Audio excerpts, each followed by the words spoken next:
2 ঘন্টা যাবৎ আমার নগ্ন লাশটা পোস্টমর্টমের জন্য পড়ে আছে। পুলিশ ইন্সপেক্টর অমল ঘোষ আমার লাশটার দিকে তাকিয়ে নিজের মনেই হেসে বলে উঠলেন, এই বয়সেও বিয়ের শখ যায়নি। এরপরই ডাক্তারের দিকে তাকিয়ে বললেন, তাড়াতাড়ি কাজ শেষ করুন তো, এরপর লাশ আমার পরিবারকে ফেরত দিতে হবে। যত সব ঝামেলা, বলেই আমার কালো বেঢপ শরীরের দিকে আবার তাকালেন। বিয়ের জন্য পরা চন্দনের দাগ মুখে এখনো রয়ে গেছে। আমি চাপা চক্রবর্তী, ডাকনাম চাপি। জন্মের সময় কালো গায়ের রং দেখে বাবা এই নাম রেখেছিলেন। বাবা আমার মুখ দেখেই নাকি বলেছিলেন, দেখো এই মেয়েই আমাদের জন্য সৌভাগ্য আনবে। ভগবান বোধ করি বাবার দিকে চেয়ে ব্যঙ্গ হাসিটা সেদিনই হেসেছিলেন। ছোটবেলা থেকেই দাদা বৌদি আর পড়শিদের খোঁটা শুনেই বড় হয়েছি। হেসেলে ঢুকলে বৌদিরা পাতিলের তলার সাথে আমার তুলনা করতে পারলেই যেন সার্থক হতেন।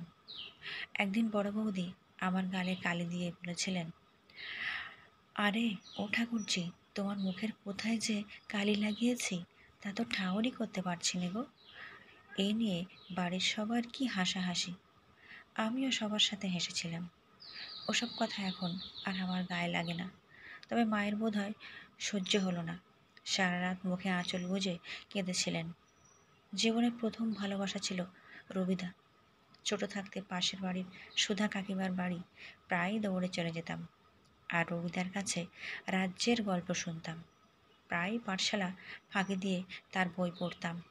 একদিন রবিদা আমার হাত ধরে বলেছিলেন, হ্যাঁ রে চাপি, বড় হয়ে আমায় বিয়ে করবি? সেদিন লজ্জায় কিছু বলতে পারিনি মুখ ফুটে। ঘরে ছুটে এসেছিলাম। এরপর থেকে রবিদার সামনে যেতে ভারী লজ্জা পেতাম। তখন থেকে সেই ছিল আমার কল্পনার রাজকুমার। বড় হতে থাকি আর কল্পনার রাজ্য বিস্তৃত হতে থাকে। কল্পনার সবটাই ছিল রবিদার ঘিরে। ভাবতাম রবিদার কখন কল্পনা বুঝি আমায় নিয়ে, কিন্তু সে কল্পনা বেশি দিন টিকল না।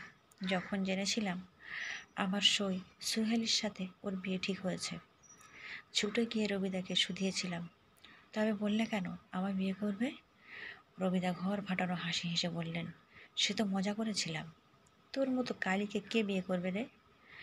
আমিও রবিদার সাথে হেসেছিলাম। তাকে যে সত্যিই ভালোবেসেছিলাম সেই লজ্জা ঢাকতে। ফিরে আসার সময় নির্লজ্জের মতো হাসতে হাসতে বলেছিলাম, রবিদা, তোমার বিয়েতে কিন্তু আমায় একখানা লাল পেড়ে শাড়ি দিতে হবে বলে রাখলাম। রবিদা সেই কথাখানা রেখেছিল।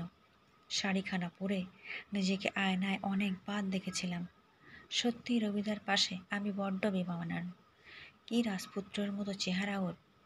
খুব কেঁদেছিলাম সেদিন। ভগবানের উপরও বড্ড রাগ হচ্ছিল। আমার দাদা দিদিরা তো কত সুন্দর, আর আমায় গড়ার সময় বুঝি ভগবানের সাদা রঙের কমতি পড়ল। বাবা আমার বিয়েরও তোড়জোড় শুরু করলেন। 15তে পা দিয়েছি। এখন বিয়ে না দিলেই নয়, কিন্তু একখানাও বাবার পছন্দ মতো প্রস্তাব আসে না। আমি কালো বলে। কোনো ছেলের 2 বউ, কারো বয়স বাবার চেয়েও বেশি, কারো আবার পণ বেশি চাই। বৌদিরা বলাবলি করে, ঠাকুরমশাই ঠাকুরঝির জন্য কোনো রাজপুত্রের আশায় বসে আছে গো। যে গায়ের রঙের ছিঁড়ি, আস্তে আস্তে আমার বয়স বাড়তে থাকে। বয়স 25-এ ঠেসে এসে ঠেকেছে। ছেলেপক্ষের সামনে নিজেকে হাজির করতে করতে আমি বড় ক্লান্ত।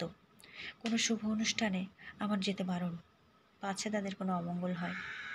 আমি যে অপয়া, অলক্ষ্মী, 25-এ এসেও একখানা বর জুটোতে পারলাম না। সবচেয়ে বেশি কষ্ট পেয়েছিলাম যেদিন বড় দিদি ওর মেজ মেয়ের বিয়েতে আমায় ছাড়া সবাইকে নেমন্তন্ন করেছিল।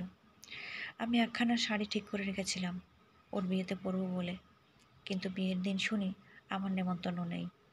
একথা শুনে মাও আর যায়নি। সারা রাত মায়ের বুকে মুখ বুজে কেঁদেছিলাম।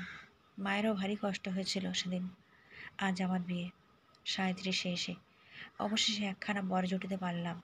বরের বয়স নাকি 65-র ঘরে। তবে এ নিয়ে আমার কোনো মাথা ব্যথা নেই। পুরুষের আমার বয়স কী গো? তাছাড়া শুনেছি সে নাকি ভারী সুপাত্র, যদিও তাদের দাবি একটু বেশি। 10 ভরি সোনা আর নগদ 5,000 টাকা।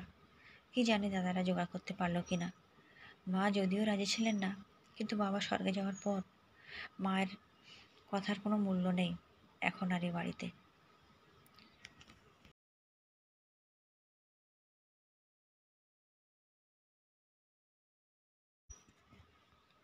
পরের পর্ব দেখতে ভুলো না আর চ্যানেলটিকে অবশ্যই সাবস্ক্রাইব করে নিও।